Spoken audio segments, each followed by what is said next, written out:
मुंबईकरांसाठी अत्यंत महत्त्वाची घडामोड आहे। मुंबईतल्या लोकल फेऱ्या वाढवा अशा सूचना रेल्वे मंत्र्यांनी केलेल्या आहेत। रेल्वे मंत्र्यांनी अधिकाऱ्यांसोबत मान्सूनच्या तयारीचा आढावा घेतलेला आहे आणि त्यावेळेला रेल्वे मंत्र्यांनी या सूचना अधिकाऱ्यांना केलेल्या आहेत।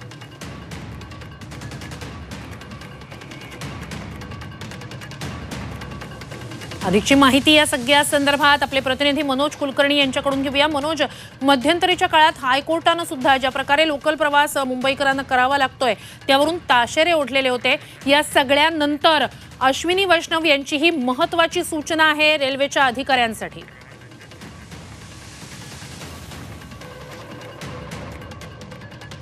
पण विशेषतः मध्य रेल्वेची जी लोकल सेवा असेल किंवा ज्या मेल एक्सप्रेस जाणाऱ्या गाड्या असतात त्याची जी टाइम टेबल आहे ते फार कोलमडल्याचं पाहायला मिळते आणि त्याच अनुषंगाने रेल्वे मंत्री काल मुंबईत असताना मध्य रेल्वे आणि पश्चिम रेल्वेच्या अधिकाऱ्यांसोबत त्यांनी बैठक घेतली। त्याचबरोबर त्या बैठकीमध्ये मान्सूनपूर्व जी तयारी करावी लागते त्याचा सुद्धा आढावा घेतल्याचं पाहायला मिळत आहे। याच दरम्यान अनेक जे प्रवासी असतात त्यांनी अनेकदा तक्रारी सुद्धा केल्या। लोकल जी आहे ती वेळेवर धावत नाही, त्यामुळे कामावर जायला उशीर होता आणि याचाच जो भाग आहे म्हणून त्यांनी लोकलच्या फेऱ्या वाढवण्यावर भर देण्यास अधिकाऱ्यांना सांगितल्याचं पाहायला मिळतंय। एकंदरीतच येत्या काळामध्ये अधिकारी आता बसून समन्वय साधतील आणि लोकलच्या फेऱ्या वाढवतील, जेणेकरून मुंबईकर चाकरमान्यांना यामध्ये कुठल्याही प्रकारचा त्रास सहन करावा लागणार नाही। लवकरात लवकर या फेऱ्या वाढवण्याच्या सूचना रेल्वे मंत्री यांनी रेल्वेच्या अधिकाऱ्यांना दिलेल्या आहेत। नक्कीच धन्यवाद मनोज, तुम्ही दिलेल्या संपूर्ण माहितीसाठी। जर लोकल फेऱ्या वाढवल्या गेल्या तर नक्कीच प्रवाशांची सोय होणार आहे आणि यासाठीच रेल्वे मंत्र्यांनी ही सूचना केलेली आहे।